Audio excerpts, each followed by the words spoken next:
Hello, Frugal Force, once again, Captain Frugal here, reporting for duty, and today I want to talk about another one from the Marvel Books Big Looker storybook series of Transformers. It's the story of Wheelie, the wild boy of Quintesson. This was a little later in the generation's life of Transformers. This was around the time, it would be after the movie, the animated movie, to be specific, not the Michael Bay everything blows up movies. Okay, if you have not seen the Transformers animated movie, by the way, that's a must see. You have to watch that movie.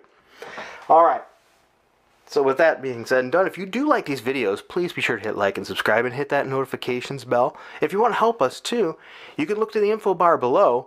We have a Patreon where you can help by donating as little as $1 a month, or even just a one-time, whatever makes you happy. If you want to help and contribute, we greatly appreciate that.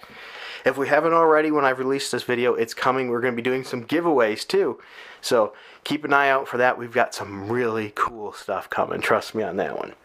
Alright, so if you were familiar and you watched my last video on the Transformers with these books, the artwork was fantastic in it, and you're not going to get disappointed in this one as well. Now, this might not be your favorite time period of Transformers. I actually like Rodimus Prime. I guess I'm one of the few.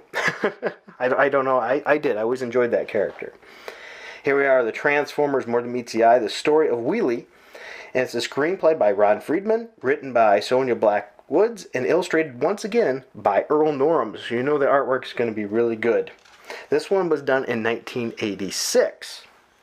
So if you recall, the other book I did earlier, this one here, okay, this one was 2 years earlier. So this is 2 years later this book has been published.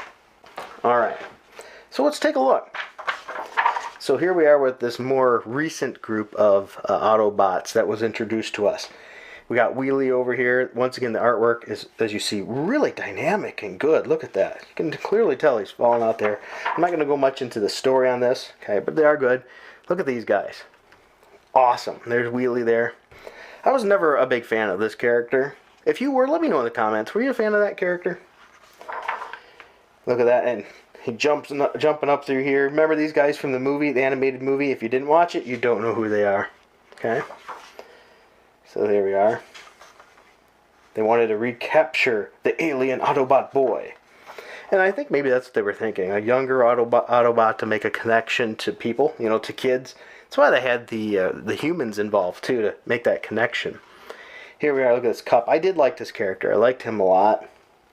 Compared to Wheelie, the boy Autobot, Hot Rod, which is here, had a very carefree life on Earth. He was never lonely because he had a lot of Autobot friends.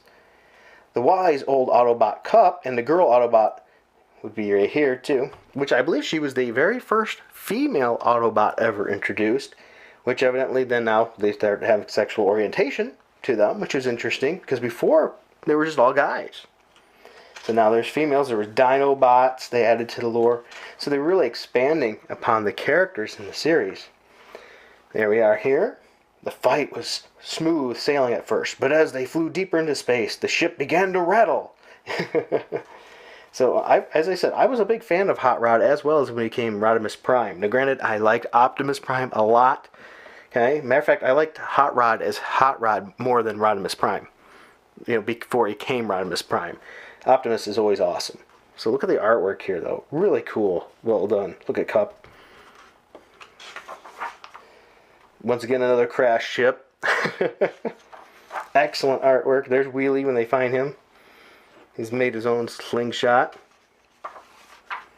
Hey, look at this. This is really good.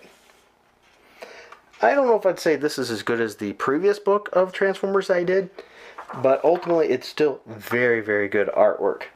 Look at that. Well, that was Grimlock, if I'm not mistaken. Biting that dude.